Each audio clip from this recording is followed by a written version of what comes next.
We hope you enjoyed today's show. This episode was produced in cooperation with the ETH Entrepreneur Club, a student organization which aims to inspire, educate, and empower the next generation of entrepreneurs. The ETH Entrepreneur Club holds more than 40 events every year, resulting in an impressive alumni list of successful startups. If you want to keep up with their busy agenda, make sure to give them a follow on social media.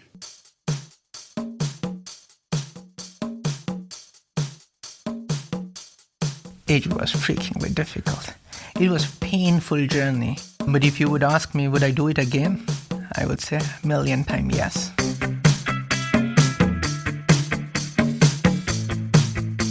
Welcome to the Swisspreneur Show, a podcast about startup stories and learnings from experienced entrepreneurs. Here's your host, Sylvan.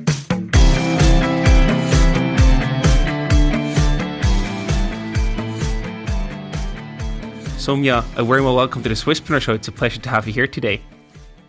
I'm glad to be here as well. You're the co-founder and CEO at Sleepiz, a startup that is producing remote sleep monitoring devices. Mm-hmm. And before we talk about your impressive technology, I want to learn more about your personal background. So you actually grew up in India, but then moved to Germany for your master's and later to Switzerland for your PhD. Yeah. So how has this international education benefited you? Looking backwards, I was born in a small village in Orissa. This is a state in the eastern part of India, which is next to the Bay of Bengal. And I spent my early childhood days in Orissa. However, I have grown up in India. What I want to say is that I have lived across different parts of India. India is big. It is as big as Europe. I was one of the fortunate person to not only have traveled India, but experience cultures across different parts of India. This was all possible because of my father's job, which was more of a transferable job. So every couple of years we had to move to a new city, which would be an entirely new part of India that would have different type of people, different food, and the diversity across India is huge. As an early kid with early childhood time, it was tough. I would always have to make new friends. I'll always have to adjust to new styles, new workflows. Everything was new. Mm-hmm. It was tough. I still have the memories where I would be struggling to get used to a place, and then we have to move.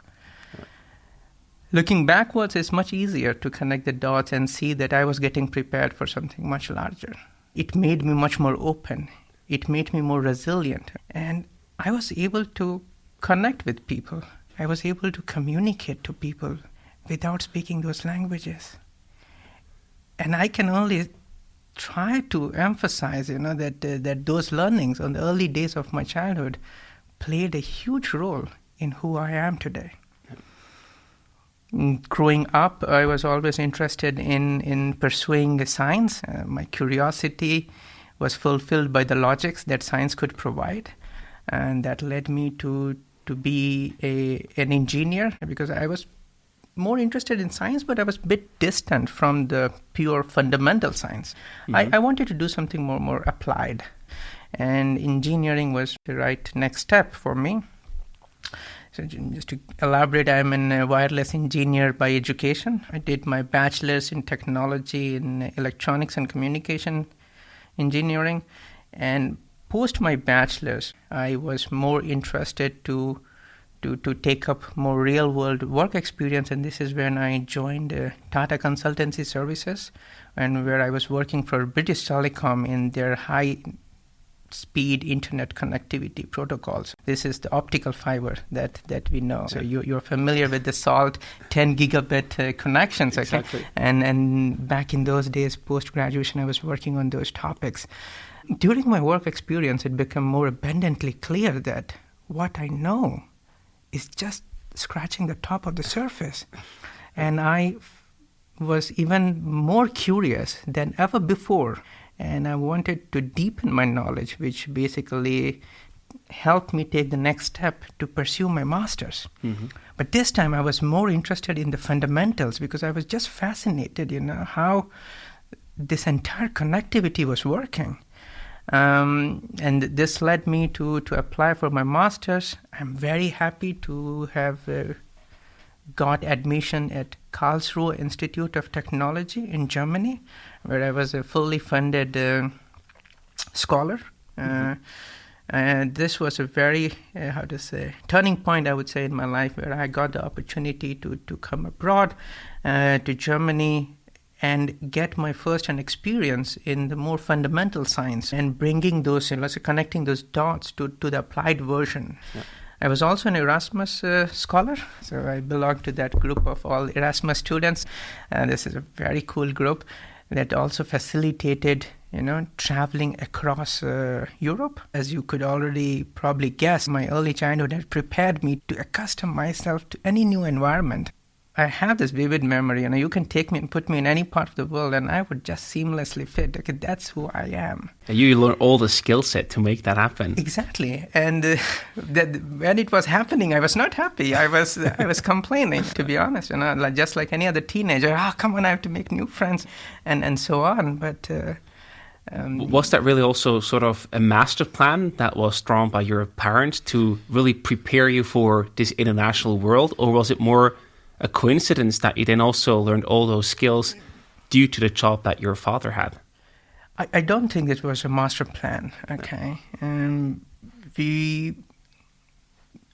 What I just elaborated is how I look at my life when I connect the dot backward. That is kind of helping me realize who I am, more of a self-reflection. But back in the day, my parents were trying very hard to provide all the skill sets or the necessary environment that they could give to me so that I can get the best education. Just to give you some parallels, so I have from the very beginning studied in an English medium school, which is not very common in India because when you talk about different region, people study in different regional school where English might not be the first language. However, my parents opted that for me, it would be the best thing if I had, from the very beginning, I had the exposure to English as a first language in the school. So all my subjects were in English. That actually kind of helped me to springboard. Whenever across India I went, I could seamlessly integrate. I think that's also a great example of, while it might have been difficult for you at the young age, I can imagine that must have also been quite a tough environment to learn all these new things and being thrown into the cold waters. Exactly. But now looking back, those are really the things that benefit you still today that gave you such a solid foundation and basis to continue. Yeah. So I also wonder, you then came to Switzerland for your PhD. Yeah. Why did you choose Switzerland and not any other country like the US, for example? This is, again, you're touching a very, very interesting topic. So I opted for Switzerland as an Erasmus student to write my master thesis. Mm-hmm. And when you talk about Switzerland, ETH undoubtedly tops the chart. And the professor here who was working on the topic of my interest was one of the leading professor or let's say researcher in the domain. And it was honored to basically be in his lab at ETH. So that's how I came. So I did the thesis there, and post my master's, I had this very difficult decision to take, and that what do I want to do? What was clear during my master is that I know nothing. That became abundantly clear. So the idea to do PhD was super solid in my head. Yeah. The question that still persists was where. I had the opportunity at Stanford. I had multiple opportunities at ETH. I had opportunities in Germany. And that was tough time. So I had to sit down and weigh in my options. I applied everywhere because I was uncertain that, where I fit. And I wanted to see. And I was pleasantly surprised, and I guess till date, I don't know, but I guess it is all possible because of those fantabulous letter of recommendations written by some of the key people who valued my work ethic.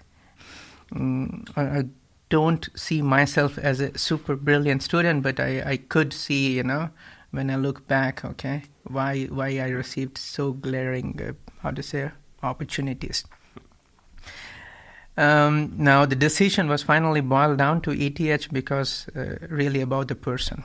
It was really the person. Okay, so I chose not Switzerland, but I can tell you I chose that person under whom I could really learn, where I felt that I can absorb the best, and that's how I came here. Great.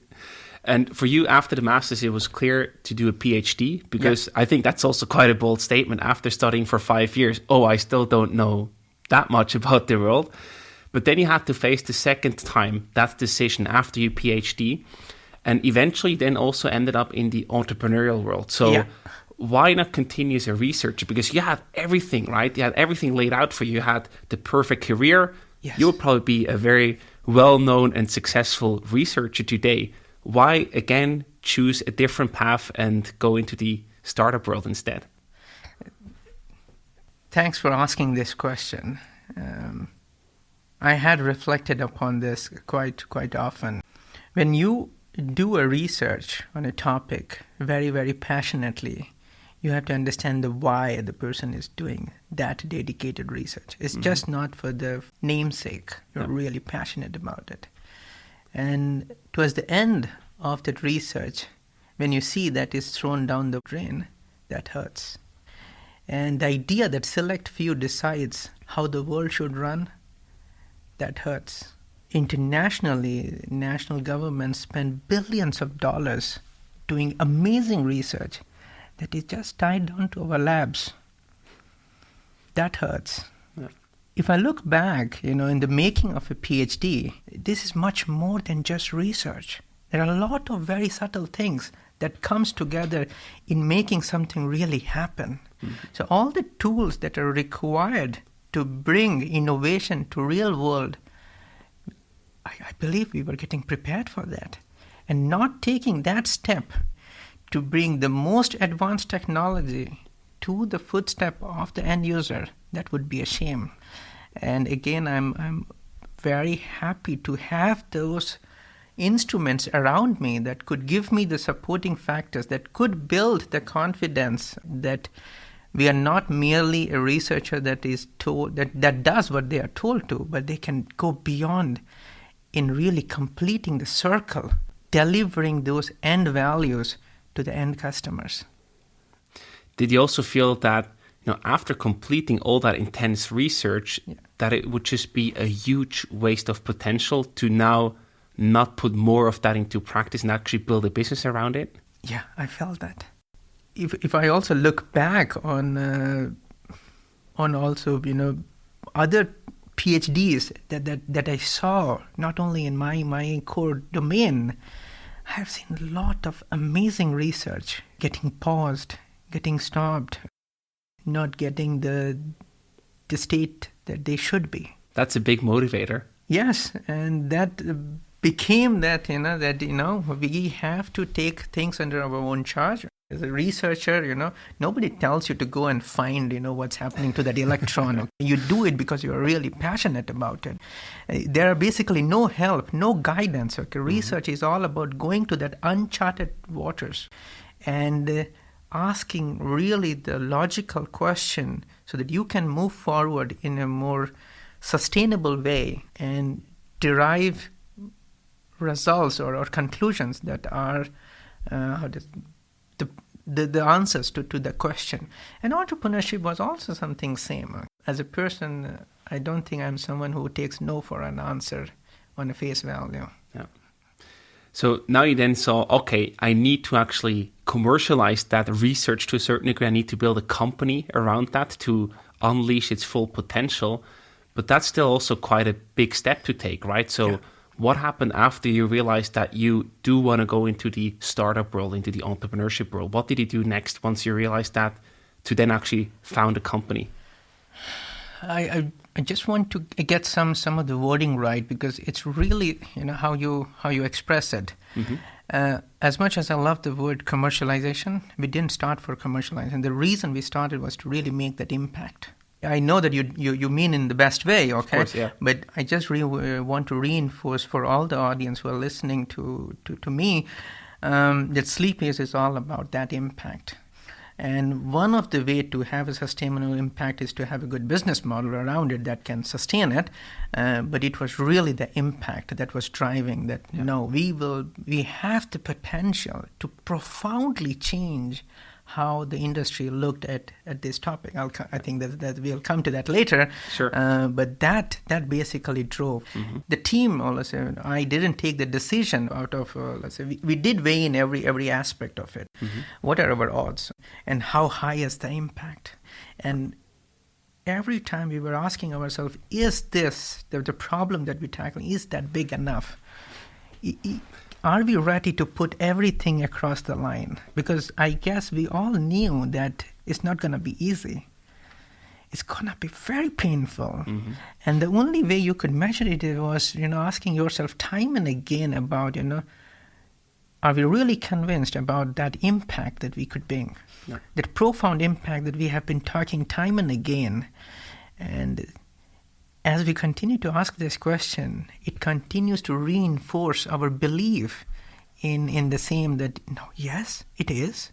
And we used mostly the deduction approach, not to just toss in and drinking wine or say beer, that okay, now let's do it. No, it was not like that. Sorry. We are PhDs, typical nerds. We did look into and we made a very calculative assessment. We are risk taker, but not the stupid ones. And we hashed out, yes, that the impact is worth all the pain.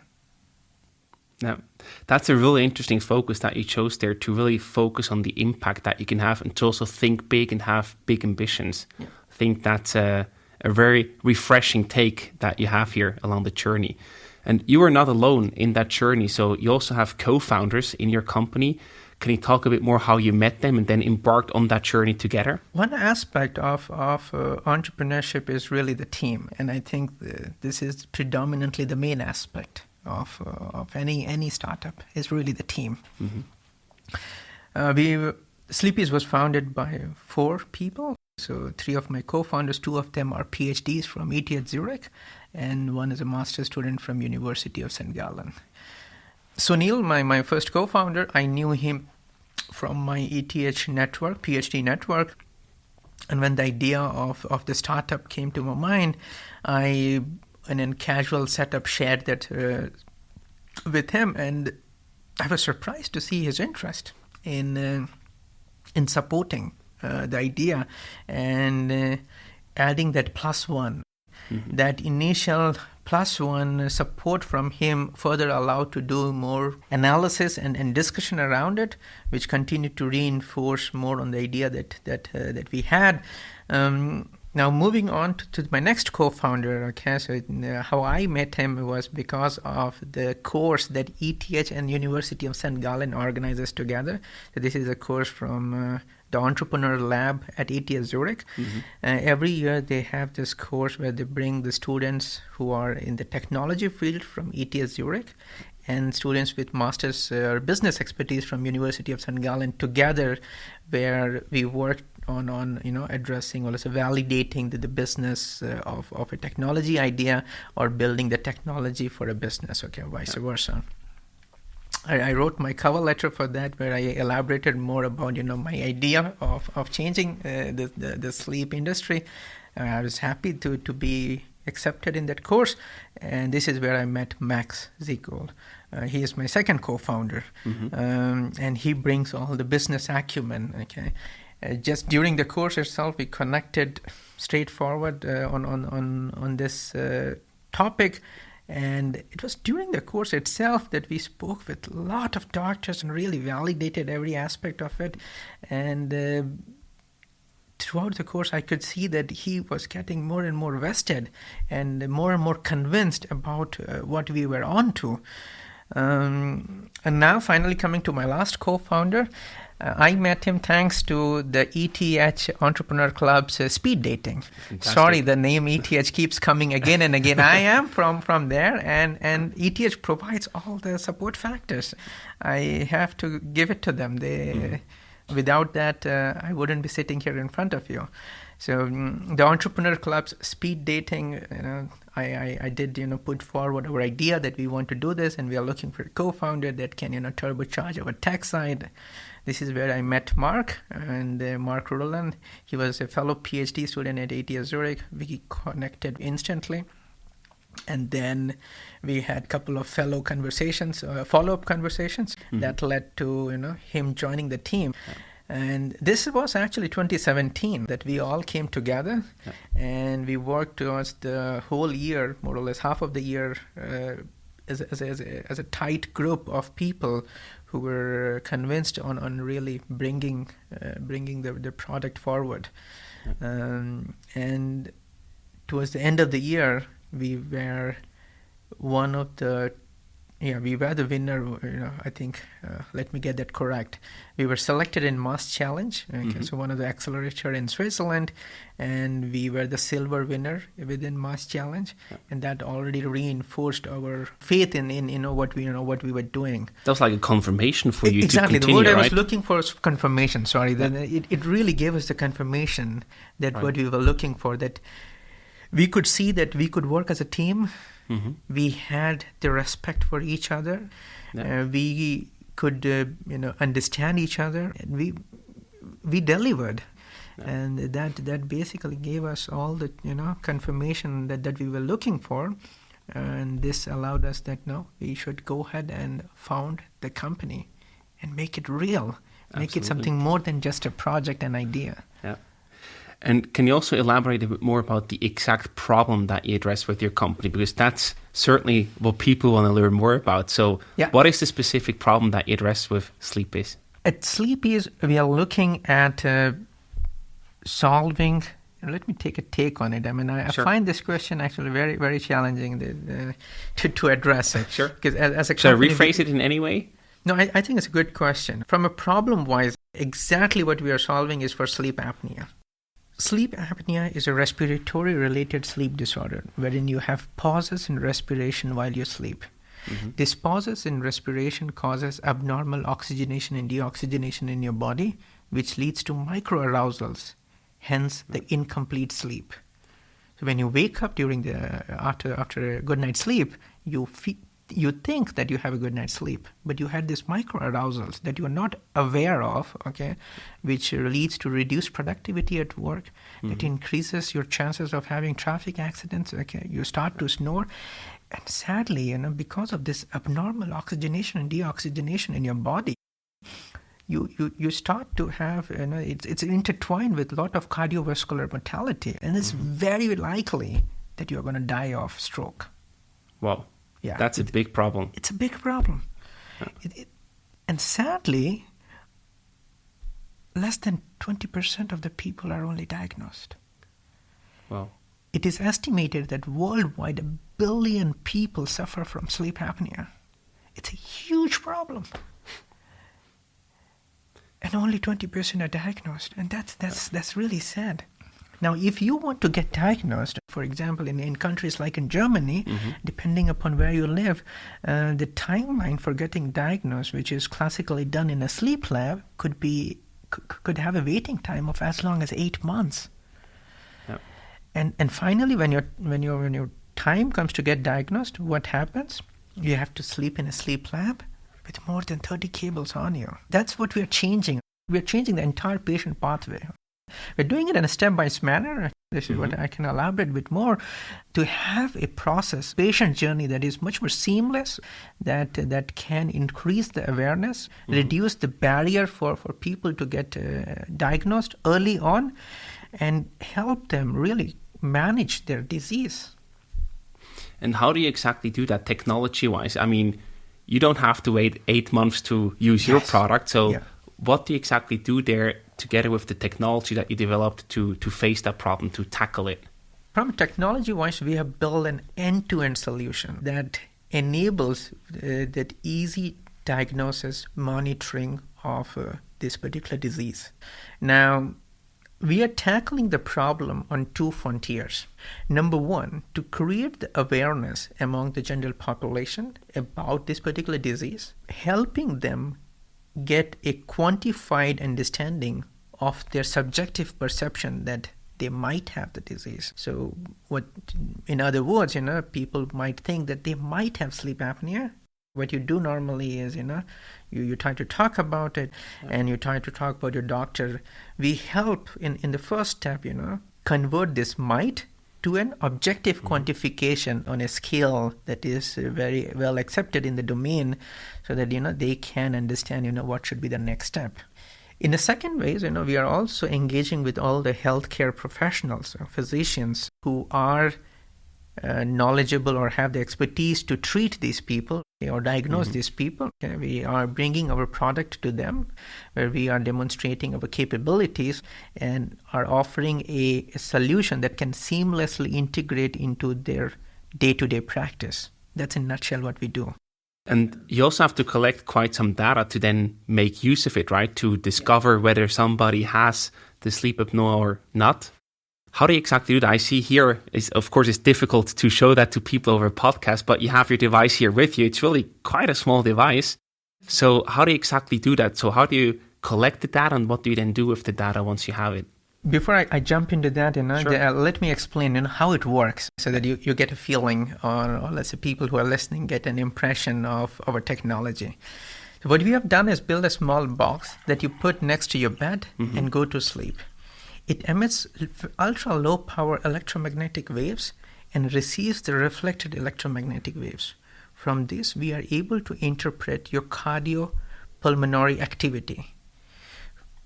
We use advanced machine learning algorithms and AI to identify different biomarkers that then helps us to quantify your sleep apnea severity. And then we present this data to the patient in a very easy to understand manner. And we also provide a high dense fidelity web application for the doctors to look at the data in a much more granular fashion. Now, all the data that is collected with the Sleepiz box is seamlessly transferred via a cellular provider. So we work together with Vodafone to bring the entire data using our encrypted VPN channel to our cloud, which is, our servers are based here in Switzerland, where we process the data and then share it with our patients or physicians. We take cybersecurity very, very seriously, and we are a startup. We don't have to listen to other people. We define the best that is for our patients. They don't have to connect to their hotspots or, Wi-Fi's public networks. That's amazing. We protect their data. I think this was actually very core to us, because we, as engineers and PhDs in the domain, were very much aware of, what kind of things happen on the internet. So the top security is basically built in your product by default. It is by default, and we are working with really all the leading providers, where we were asking them very tough questions, how you are going to help us, bring our data in the most secure manner. I'm even very happy to share in this particular setup that, we are ISO 27001 and ISO 27701 compliant, which means that we have the highest standards of ISO norms related to information security and privacy followed in our company. Well, and I know that's not easy to get there. And we are a startup. Yes. We are a 4-year-old startup, and we have the best practices deployed for information and privacy. Wow. Well done. Thank you. I also want to talk about the obstacles along the way. We see your hardware device here. We heard about the software and the machine learning in the background. So usually, of course, people say don't combine hardware and software, only choose one of them. But you didn't only combine the two of them, you actually also combined it together with regulations, but also the whole clinical and data science combination on top of that. Yes. So you basically combined 4 incredibly difficult things all together. Yeah. Why the hell did you do that? I mean, that's insane. Of course, it also gives you a competitive edge, because probably nobody wants to go through the hassle of recreating what you did. Yeah. But at the same time, I imagine that must have been incredibly difficult to combine all those 4 together. Yes, I have, point blank acknowledging what you just said, it was freakingly difficult. It was a painful journey. But if you would ask me, would I do it again? I would say, a million times yes. And this ties back to what I said, we are driven by the fact of impact. We were tackling a problem that was very much related it was related to healthcare, but however, you have to imagine that the outcomes of our product will change how people live their life. And we started this journey in the healthcare before COVID. So for us, it was very important that we provide something that is certifiable, reliable outcomes that doctors and patients as well can use to take the next steps. And we couldn't achieve all of those without going through all this entire pain. And we wanted to profoundly change how people looked at it. And hence, there was basically no way out for us. And we accepted this from the day one, that these are all the components that we need to make the end-to-end product. This is also because that we control each aspect of this journey. We are able to promise our customers that that they can rely on it. It was tough decisions, but the impact that I spoke early on was the only thing that we had. No money, but the very fact that we could create that impact, that was with us all the time, throughout the entire journey. A really strong motivator, but also a strong energy source along the process. Exactly. Because at the end, if you ask any of the founders that you would have spoken, you don't jump into startup in world because of the money or what lies on the end. It's really that conviction of that impact that you're going to make in the industry or in that dent in the universe. And if you look at the co-founding team, none of us are from a medical background. Right. Yes, but we are those outrageously, and we are people who have this outrageous dream that we can make this happen. Mm-hmm. And I can imagine, by the combination of those four elements, they were certainly, as you mentioned, it was super difficult. It was hard to get to the sellable product, the usable product that you have today. Yes. Do you have any tips or recommendations for startups who start in such a complex field? How to navigate, how to not lose track beyond being motivated by the impact that they can have, but maybe you have some practical tips that helped you or that you would do differently today to manage and navigate such a complex product to even bring it to market? Yeah, I think the only tip I could give is go to your customer as soon as possible. Don't be afraid. And I think that this is something, if I have to revisit, we would do it again. I think it's very important that people understand what is MVP. I've seen a lot of other startups that are coming up, and I've seen fellow colleagues making MVPs. I think we need to think MVP in a much more leaner fashion. I've seen some of the MVPs coming out of ETH or in Switzerland. I would really like upcoming co-founders or founders to really rethink their MVP. It can be even leaner than you are thinking. We had that, philosophy ingrained within Sleepiz. Sometimes we followed that very, very successfully, but I also would like to acknowledge that we failed at some points. Yeah. And that's the only thing I would advise for anyone. Go to your customer with a lean MVP. Some of the MVPs I see nowadays are very awesome. You really need to be ashamed of your MVP. Really ashamed. If you're not, then it's you're too late.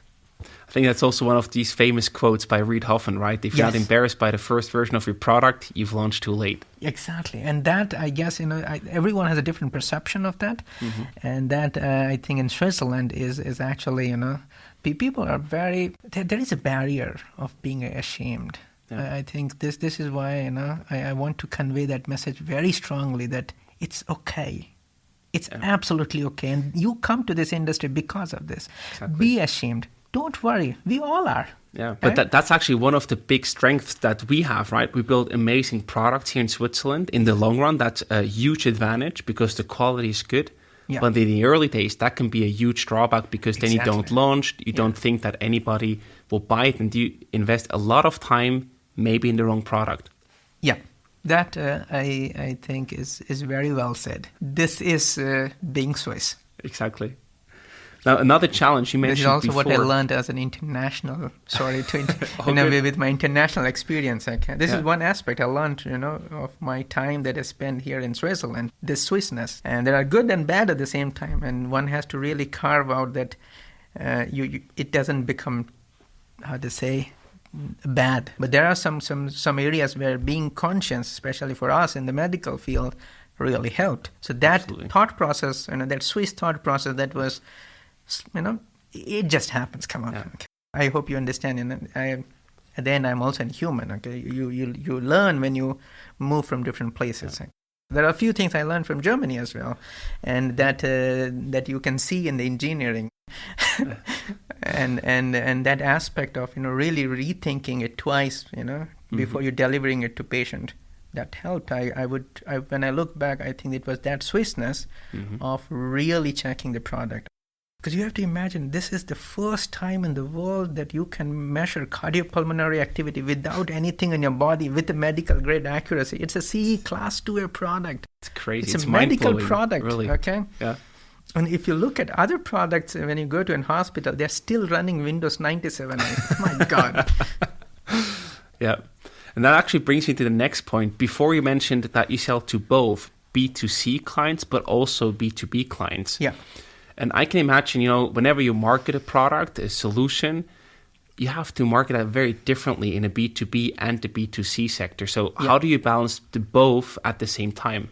This is, a very good question. I think it's probably something to do with Sleepiz. We always take the tough route of tackling a business. No challenge too big to tackle.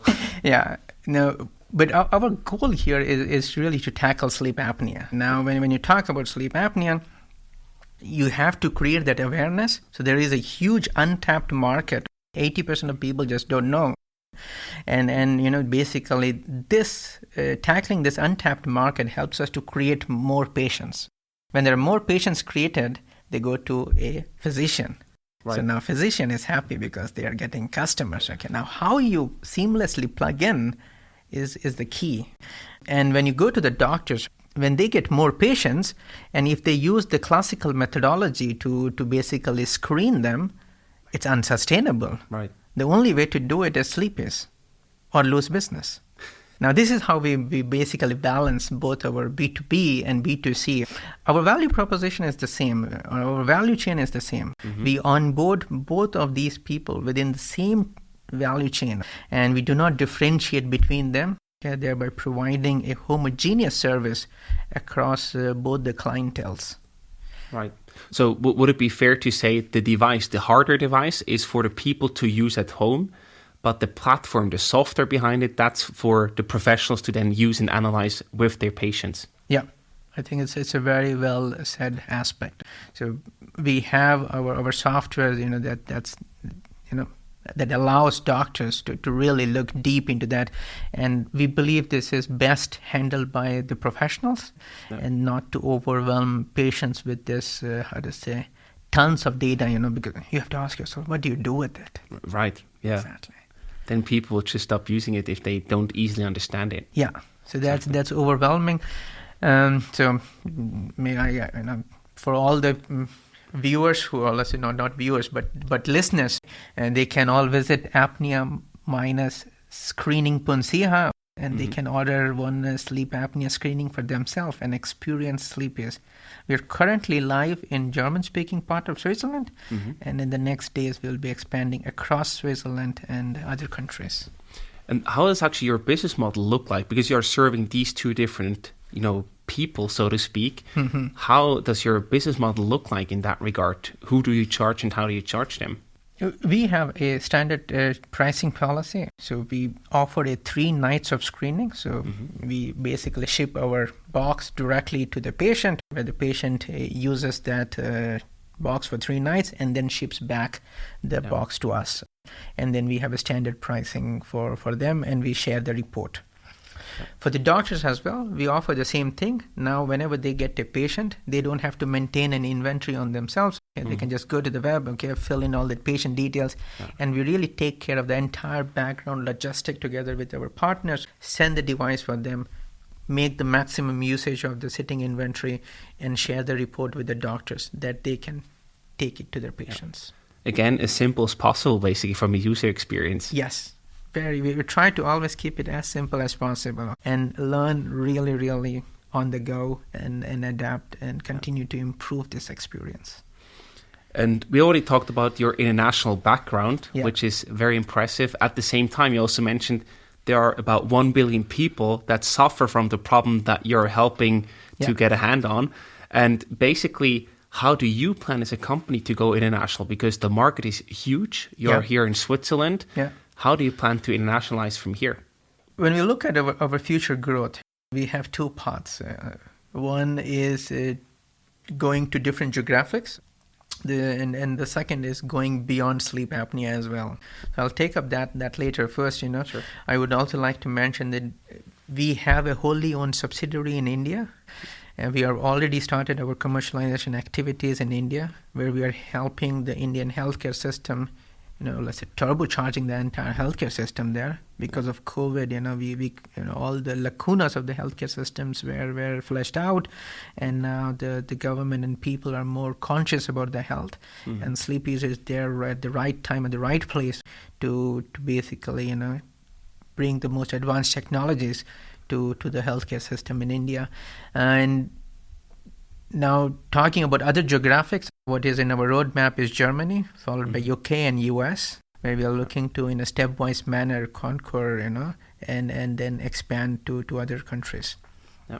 And if you had to make one choice, to either expand geographically or beyond the sleep apnea problem, what would you choose? Wow, that's a tough one. Yeah, it's not that easy for me to answer straightforward. Geographical expansion is really on our roadmap. That's basically, we will be doing it. Having said that, the other aspect of, going beyond sleep apnea across different diseases, that's also something happen, but it's more about really the timing. What would happen at what time? Because really digging in within a disease portfolio takes time. And we don't want to really promise outcomes that are premature. For very well-tested outcomes, we need to spend enough time and everything. So these are all in our development pipeline, and the team is already on top of it. So we are already looking at how we can improve lives of COVID people. That's a respiratory-related disorder. Absolutely. We are in the same region where we are able to measure cardiorespiratory parameters. There are COPD patients. So we are already working together with the patient population. There are people who are suffering with cystic fibrosis. All these diseases are in our roadmap, but more immediately are the geographical expansion that is there in our roadmap, where we are looking to really establish Sleepiz as the brand and a go-to product when it comes to healthcare professionals and patients making decisions. Mm-hmm. Fantastic. Yeah. And we also want to talk about a few numbers. Your team is already 58 people strong so far. You have analyzed... Today morning I was told it is 60. Oh, okay. You just hit the next milestone. Congrats. Fantastic. Thank you. You already also processed more than 20,000 nights of data. Yeah. So we just talked about what's going to be next for the geographical expansion, but also the potential expansion of, where you're actually active with your product. Yeah. What is the short-term goal for you this year, 2022? What do you want to achieve? What's on your roadmap? So for this year, we want to really have, touch at least 20,000 lives. That's a bold statement from what I'm making here. But this is what we have, and this is how we will be measuring it. Across geographic, across... diseases, this is what we aim to put as a holistic target. Grow the company in all of these geographies. One of the bigger challenge when you scale up and international waters is really how do you preserve the culture of your startup, and that's very important. People take it for granted. International expansions are very challenging. How do you tackle the messaging? How do you do these meetings? The drive that you get when you interact directly or indirectly has a huge impact. So one of the other goal as a company that we will have, other than these numbers, would be really that inclusion, international inclusion that we can provide. which would help us, have that very solid foundation that Sleepiz can jumpstart, in 23 to touch even higher heights. Amazing. And, you've already solved big and very difficult challenges in the past, so I'm sure you're also going to figure that one out. We have collected experience by working in a multicultural environment. Not only in this Zurich and India experience, but also our team is very international. We have team members from different parts of the world that bring different viewpoint. And the very first question you asked me, gives me all that I need to know in building an international team. Absolutely. And I think that's a wonderful way to, circle back to the beginnings to end this episode. Yeah. Before we do so, I also want to ask you two last questions. Yes. The first one is basically, what resources or gadgets can you recommend to our listeners? That can be books, blogs, podcasts, or any gadgets that you use yourself on a daily or regular basis. Podcast-wise, people who are in the Swiss ecosystem, I would highly recommend that you listen to Swisspreneur. Okay, there are some amazing stories from some of the amazing founders out there. I think that can give other founders, some perspective at how they can look. And the second thing that I would advise is reading books. The one that comes to my mind is Thinking Fast and Slow. For people who like to read, I can recommend this, and the only thing I can add is that read it slowly. Fantastic, and thank you for the shout out. Really appreciate it. So for the very last part, we prepared some rapid fire questions for you. So I either give you an options to choose from, or a quick question you have to answer in one sentence. You ready? Okay. So the first one, researcher or entrepreneur? Entrepreneur. And I guess this question has never been more relevant than for you. How many hours of sleep did you get last night? Last night was 8 hours. Great. Here I would just take a pause and elaborate, Sure. Being in the sleep business, this is abundantly more clear that, you have to sleep. You need to get your sleep so that you can get the best out of your next day. So for anyone who's listening and you are thinking of making a startup, you would see a lot of sleepless nights ahead of you. But my sincere recommendation, don't compromise your sleep. You will compromise your productivity.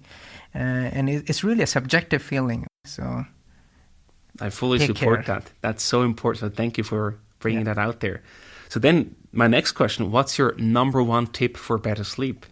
I think calmness. It's important that you're calm with your mind. Okay, there will be a lot of thoughts and a lot of anxieties that one captures while during the day. Right. And there are different sources of how you could calm yourself, either going to have a bath early on or doing meditation or yoga. Whatever works. For me, listening to soothing music and taking a bath works. So I think having that calmness will really help you have a good night's sleep. Amazing. And where do you actually go to think? Yeah, this is actually a very interesting one. I love places that have less people around me. Mm-hmm. That gives me a perspective of untouched feeling. For example, top of a mountain or territories such as waters all around me or some areas in Iceland. I think all of them. So beautiful. Beautiful. And the last one, that's a mean one, but I'm still going to ask it anyways. India, Germany, or Switzerland? Oh, that's tough. Okay, that's tough. If you ask me in short term, my eyes are set actually on US because I have been told time and again that Swiss companies in US cannot survive, and we want to take on that bold challenge. To all my competitors who are listening, we are coming, okay? And I am coming personally. So amazing. But from a long run perspective, that's really tough. Okay. Yeah.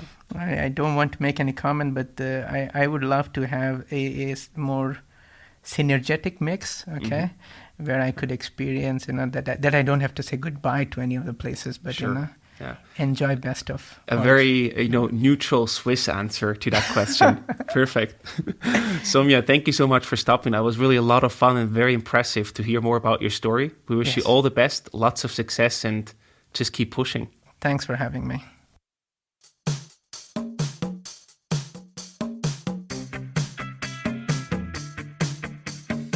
We We hope you enjoyed today's episode. If you did, you can support us by rating our show on Apple Podcasts. This way, we can reach an ever-growing number of aspiring entrepreneurs.